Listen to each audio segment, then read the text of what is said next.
sex is a big part of life, Not but mine. still there is a bit of hesitation around discussing it and what role it actually plays in our health.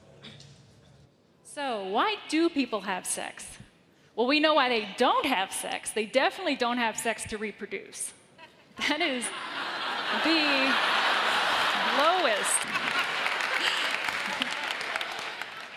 the least cited reason by men and women in first-time and long-term partnerships.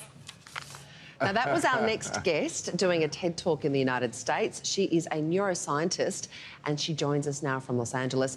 Please welcome Dr. Nicole Prousey to Studio 10. Great to see you. Thank you so much. Good to see you. So what exactly does a sex neuroscientist such as yourself do? We do experiments, so we try and connect the brain and body, looking at the connection when someone reports they're having a sexual experience. What is their body actually doing, and how do those things match up or fail to match up, and then inform us about their health. And Nicole, what role does sex play in our health? How does it affect us?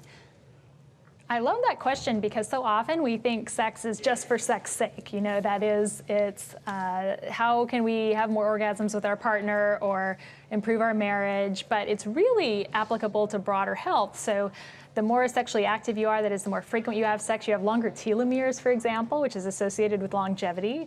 It's associated with greater cognitive function.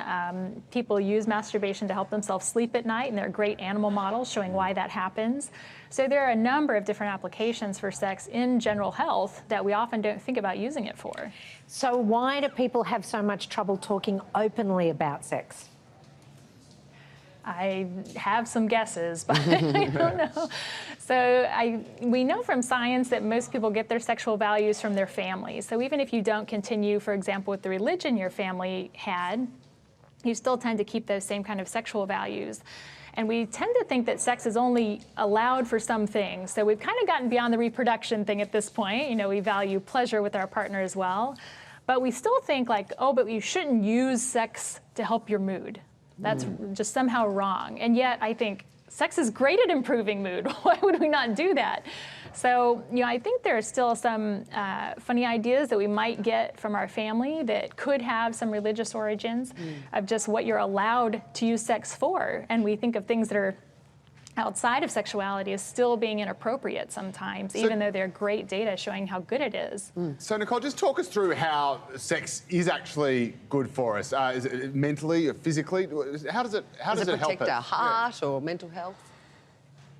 Yeah, we've got a lot of correlates and not yet a lot of cause demonstrated. So there are lots of studies showing cognitive functions are better for people who have more frequent sex. So improved word recall is one of the tests we show.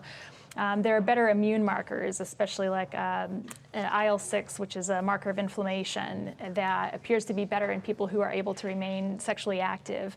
So what we really need now is more studies, kind of like the ones we do in the lab, where we can show cause. That is, what kind of sex, or do you need an orgasm to have this particular improvement or experience? So we're really interested in exactly that issue. Like, how do we use sex in a way to best help us fall asleep faster at night? Well, I can tell you that, and no one else is necessary. Talk us through, does the type of sex actually make a difference? Because, of course, we're a society that is now awash with porn, and we often hear that this is bad for us, but could it possibly be good for us? So the overwhelming data on sex films show that it's usually positive for the vast majority of people, and it's a very tiny percentage that actually struggle with it.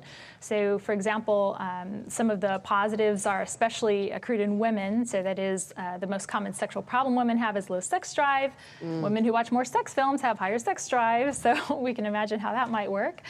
But also people who watch more sex films are more likely to stimulate the clitoris. If the films contain that, they also know better genital anatomy.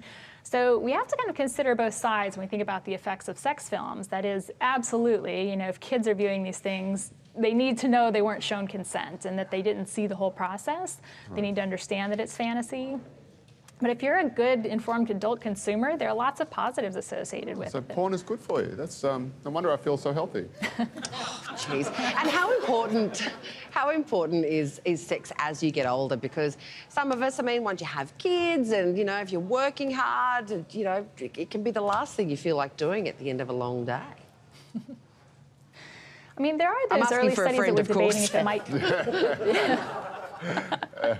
Right, it could be good for prostate health, but I think some of the things I'm more interested in is it's a good general marker of good health. So people who tend to exercise more are also remaining sexually active. If you have the support of a romantic partner that you can still be intimate with, those seem to be associated with better mental health outcomes in older adults. So I think there are a variety of reasons why, you know, if you can remain sexually active as an older adult, it's a good marker for good general, both physical and mental health. All right, Dr. Nicole Prowsey, thank you so much for joining us. Very interesting chat on that. Thanks so much for covering.